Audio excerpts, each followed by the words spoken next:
नमस्कार दोस्तों, मैं आचार्य वसुधा हार्दिक अभिनंदन करती हूँ आप सभी का आपके अपने YouTube चैनल गुरु सप्तऋषि ज्योतिष शिक्षण संस्थान की ओर से। दोस्तों, आज के वीडियो में मैं आपसे बात करने वाली हूँ साप्ताहिक राशिफल के बारे में। कैसा रहेगा 11 जुलाई 2022 से लेकर 17 जुलाई 2022 तक का ये सप्ताह ग्रह गोचर की दृष्टि से आपकी राशि के लिए।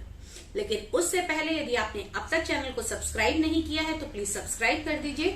साथ ही साथ बेल आइकन को जरूर दबा दीजिए ताकि आने वाले सभी महत्वपूर्ण वीडियो आपको समय से मिल सकें। तो चलिए वीडियो की तरफ आगे बढ़ते हैं। हमेशा की तरह सबसे पहले बात करेंगे विशेष व्रत, पर्व, त्योहार और साथ ही साथ विशेष ग्रहों के राशि परिवर्तन के बारे में। तो सबसे पहले 11 जुलाई को प्रदोष का व्रत रखा जाएगा। उसके बाद 13 जुलाई 2022 को आषाढ़ पूर्णिमा, जिसे गुरु पूर्णिमा भी कहा जाता है, और साथ ही साथ इस पे किए जाने वाले बहुत सारे उपायों की वीडियो आप हमारे चैनल पे पा सकते हैं। उसके बाद में 14 जुलाई को सावन मास का प्रारंभ होगा। अब बात कर लेते हैं कि कौन कौन से ग्रह राशि परिवर्तन कर रहे हैं इस सप्ताह के दौरान। 12 जुलाई को जो शनि अभी वक्री स्थिति में थे, अब प्रवेश करेंगे अपनी इसी वक्री स्थिति में मकर राशि में धनिष्ठा नक्षत्र के दूसरे चरण में दोपहर 14:52 पर। उसके बाद में शुक्र, जी हाँ, 13 जुलाई को शुक्र मिथुन राशि में प्रवेश करेंगे। तत्पश्चात 16 जुलाई को सूर्य का राशि परिवर्तन होगा। जो अब तक के मिथुन में चल रहे थे, मिथुन से निकलकर प्रवेश करेंगे कर्क राशि में। इन सभी राशि परिवर्तनों की वीडियो हमारे चैनल पर अवेलेबल होगी। लेकिन जान लेते हैं कि इस मिले जुले प्रभाव से आपकी राशि में, आपकी कुंडली पर क्या प्रभाव होने वाला है। मेष से लेकर मीन तक की जानकारी अब आपको देखते हैं। सबसे पहले बात करते हैं मेष लगन वाले जातकों के बारे में। इस समय मंगल और राहु का गोचर आपकी कुंडली के प्रथम भाव में, यानी कि आपके लगन भाव में बना हुआ है। कहीं ना कहीं सर से जुड़ी हुई समस्याएं इस समय आ सकती हैं। साथ ही साथ चंद्रमा का अष्टम भाव में गोचर रहेगा, नवम भाव और दशम भाव में पूरे सप्ताह गोचर आपका रहेगा। तो इससे आपको वाटर रिलेटेड इन्फेक्शन हो सकते हैं। हाँ, आपकी कुछ अनचाही यात्राएं इस समय में हो सकती हैं। भाग्य उदय होगा। क्रोध पर आपको अपने संयम रखना होगा। और अगर ब्लड से जुड़ा हुआ कोई इन्फेक्शन है या फिर सरदर्द की प्रॉब्लम है तो आपने करना है एक छोटा सा उपाय। मंगलवार के दिन आप लोगों को, छोटे बच्चों को मीठे का प्रसाद बांटना है। जी हाँ, हनुमान जी को भोग लगाइए और वो प्रसाद छोटे बच्चों में वितरित कर दीजिए। साथ ही साथ ओम अंग अंगारकाय नमः इसका जाप करते हैं तो भी आपके लिए बहुत उत्तम रहेगा। अगली राशि की बात करते हैं, यानी कि वृषभ राशि वाले जातकों के बारे में। वृषभ लगन की अगर मैं बात करूं तो इस सप्ताह चंद्रमा आपके सप्तम भाव, अष्टम भाव और नवम भाव के अंदर गोचर करेंगे। साथ ही साथ अन्य ग्रहों की अगर स्थिति देखें तो कहीं ना कहीं 12वें भाव के अंदर मंगल राहु का योग रहेगा। साथ में शनि जो अब तक विराजमान है आपके दशम भाव में स्वराशि के, ये आ जाएंगे आपके नवम भाव के अंदर और कहीं ना कहीं दृष्टमान करेंगे आपके 3 भावों को। तो इस समय में सबसे ज्यादा वृषभ राशि वाले जातकों के लिए जो लाभकारी रहेगा वो रहेगा शनि के मंत्रों का जाप करना। और साथ ही साथ आपके जीवन साथी के साथ में संबंध अच्छे होंगे। इस समय में आप लोगों को नई चीजें आप खरीद सकते हैं, क्योंकि शुक्र जो है, अगर मैं कहूं तो आपके आधे हफ्ते तक, यानी कि 11 जुलाई से लेकर 13 जुलाई जो शुरू के 3 दिन है, शुक्र स्वराशि के होकर आपके लगन भाव में विराजमान रहेंगे। साज सजावट, अपना रख रखाव, इन चीजों में आपका ध्यान ज्यादा रह सकता है। उसके बाद में सूर्य बुध आदित्य राजयोग बनेगा 16 जुलाई तक आपकी कुंडली में, आपकी कुंडली के दूसरे भाव में। तो वृषभ राशि वाले जातकों को अगर आप कहीं ना कहीं मीडिया लाइन से जुड़े हुए हैं या गाने का शौक रखते हैं, सौंदर्य प्रसाधन का काम करते हैं, तो ये हफ्ता आपके लिए बहुत ही शुभ मान रहेगा। अगली राशि की बात करते हैं, यानी कि मिथुन राशि वाले जातकों के बारे में। मिथुन लगन की अगर मैं बात करूं तो चंद्रमा इस सप्ताह आप लोगों के छठे, सातवें और आठवें भाव के अंदर राशिबद्ध रहेंगे, गोचर करेंगे। छठा भाव यानी कि रोग, ऋण और शत्रु का भाव माना जाता है। यहाँ पर चंद्रमा का गोचर कहीं ना कहीं आपको वाटर रिलेटेड इन्फेक्शन दे सकता है, गले से या थायराइड से जुड़ी हुई अगर प्रॉब्लम है, क्योंकि चंद्रमा आपके दूसरे भाव के स्वामी माने जाते हैं, तो गले के भाव से जुड़ी हुई अगर आपको कोई समस्या चल रही है, थोड़ा सा ध्यान देने की आवश्यकता है। ज्ञानबद्ध यानी कि आप अगर किसी प्रकार के टीचिंग के बिजनेस से जुड़े हुए हैं या फिर गवर्नमेंट से जुड़ा हुआ कोई कार्य करते हैं, तो आपके लिए सप्ताह जो है वो खुशनुमा रहेगा। लेकिन साथ ही साथ आप वो अपने खाने पीने का बहुत अधिक ध्यान रखना है। शनि वायु का कारक ग्रह माना जाता है, जो आकर अब वक्री स्थिति में गोचर करेंगे आपके अष्टम भाव के अंदर। तो पाइल्स की, बवासीर की, बगंदर की अगर प्रॉब्लम है तो आपको थोड़ा सा ध्यान रखने की आवश्यकता है। अब अगली बात करते हैं हम कर्क लगन वाले जातकों की। कर्क लगन की दोस्तों अगर मैं बात करूं तो कर्क लगन के स्वामी चंद्रमा गोचर करेंगे इस सप्ताह आपके पंचम भाव यानी कि प्रेम के भाव में। लगन के स्वामी का प्रेम, संतान, इच्छा पूर्ति, कहीं ना कहीं इस समय में नए रिलेशंस बन सकते हैं। जिन लोगों की शादी की बातचीत चल रही है, हालांकि यहाँ पर अगर मैं देखूं तो देव सो जाएंगे, लेकिन कहीं ना कहीं मन में आपकी चीजें उभरती हुई दिखाई देंगी। बातचीत आपकी आगे बढ़ सकती है। प्रेम संबंधों के बारे में कुछ नया बदलाव आ सकता है। व्यवसाय की दृष्टि से अगर हम बात करें तो आपको बहुत अधिक ध्यान रखने की आवश्यकता है, क्योंकि मंगल और राहु का गोचर आपके दशम भाव के अंदर बना हुआ है। कहीं ना कहीं गुस्से से या फिर आपका अगर किसी प्रकार का इलेक्ट्रिक का कोई बिजनेस है तो उसमें आप बहुत ज्यादा ध्यान रखकर कार्य करें। थोड़ी सी परिस्थितियां जो है वो बिगड़ सकती हैं।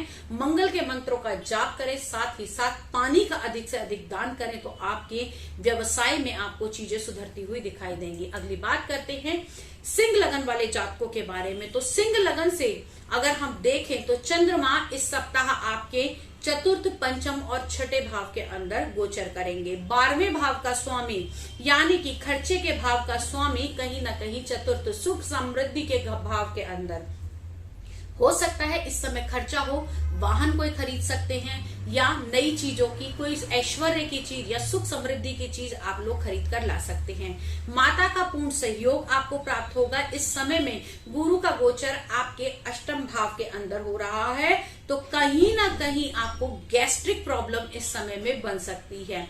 नवम भाव के अंदर राहु और मंगल का योग, तो पिता की हेल्थ का थोड़ा सा आपको ध्यान रखने की आवश्यकता है। साथ ही साथ अब बात करते हैं हम अगली राशि यानी कि कन्या लगन वाले जातकों के बारे में। कन्या लगन की अगर मैं बात करूं तो आपकी राशि से चंद्रमा आपके तीसरे, चौथे और पांचवें भाव के अंदर गोचर करेंगे। ग्रहों की स्थिति के अनुसार जैसे ही शनि पंचम भाव के अंदर गोचर करेंगे, तो कहीं ना कहीं जो बच्चों की समस्या है, आपके बच्चों की पढ़ाई की, बच्चों के करियर की, वो थोड़ी सी जटिल हो सकती है। लेकिन यहाँ पर शनि स्वराशि के हैं तो बहुत अधिक मेहनत करनी पड़ेगी। हो सकता है अगर कोई प्रमोशन की बात चल रही थी तो वो थोड़ी सी इस समय में डिले हो सकती है।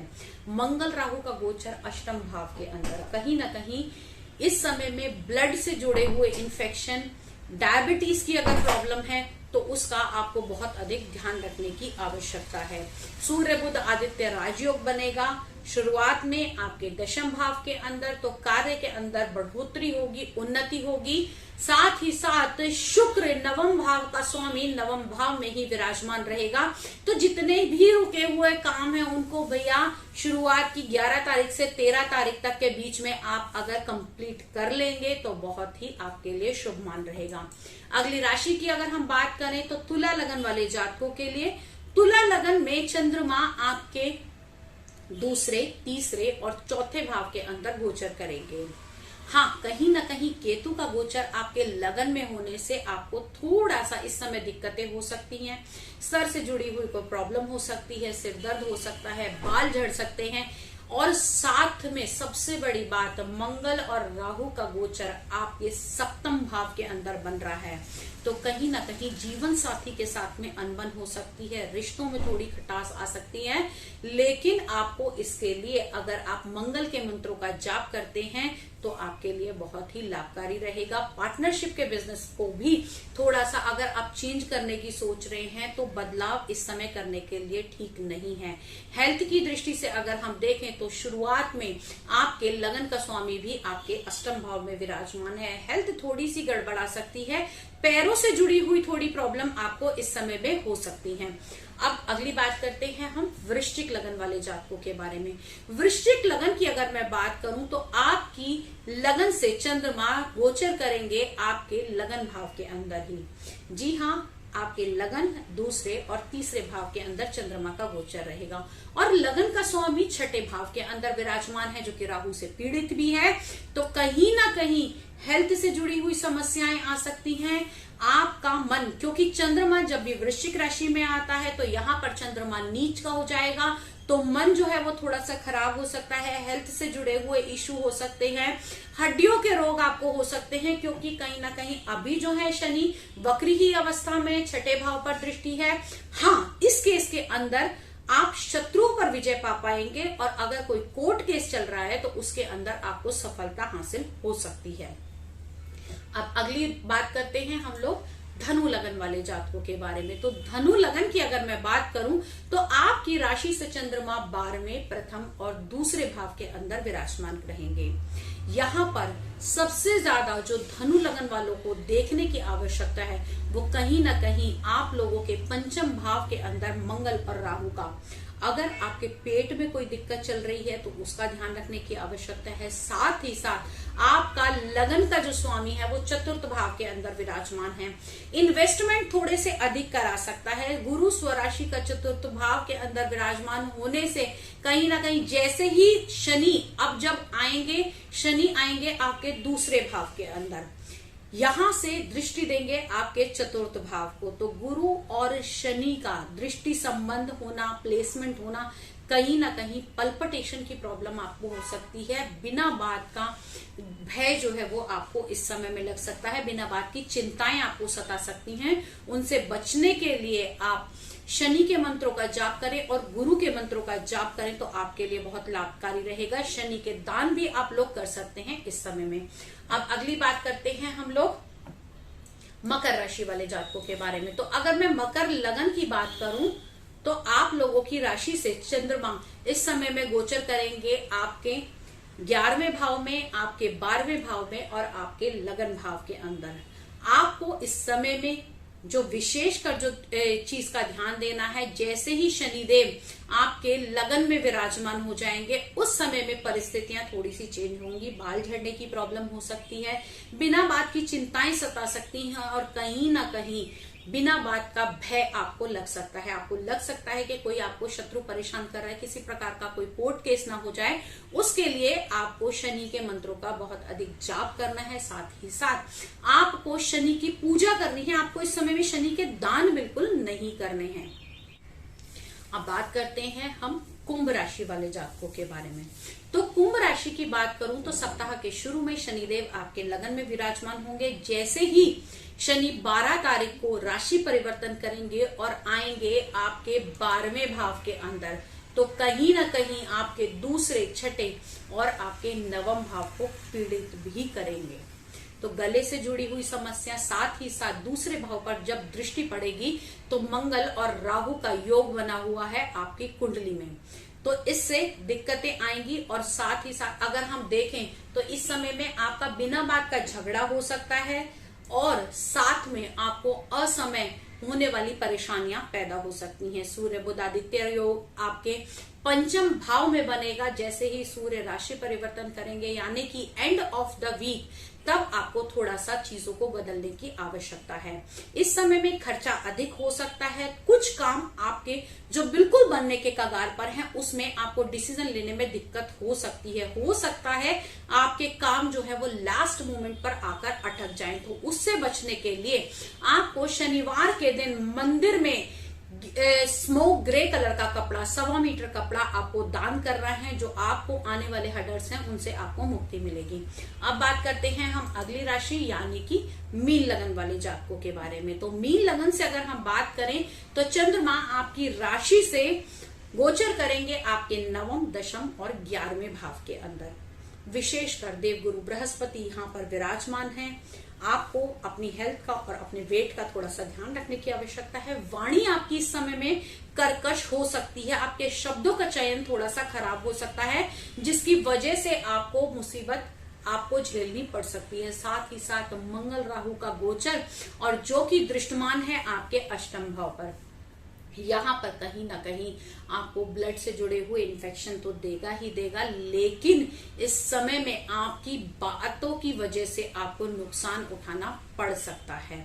साथ ही साथ अगर मैं बात करूं आप लोगों के लिए कि आप लोगों के लिए उपाय क्या श्रेष्ठ रहेंगे, तो मीन लगन वाले जातक इस समय में अगर मूंगा धारण करते हैं तो आप लोगों के लिए बहुत अच्छा रहेगा। अब दोस्तों ये तो था मेष राशि से लेकर मीन राशि तक आपका साप्ताहिक राशिफल। हर किसी की कुंडली अलग होती है, हर किसी के ग्रह नक्षत्र अलग होते हैं। यदि आप स्पेशली अपनी कुंडली का विश्लेषण करवाना चाहते हैं, घर या फैक्ट्री का वास्तु करवाना चाहते हैं, तो स्क्रीन पर दिए हुए नंबर पे हमसे बात कर सकते हैं, अपॉइंटमेंट ले सकते हैं, कुंडली का विश्लेषण करा सकते हैं। दोस्तों सावन माह की पूजाएं चल रही हैं, काल सर्प दोष की पूजाएं चल रही हैं। जिनको ये करवाना है वो भी स्क्रीन पर दिए हुए नंबर पे अपनी पूजा की बुकिंग करा सकते हैं। अगले वीडियो में आपसे फिर मुलाकात करूंगी, तब तक के लिए जय मां भगवती।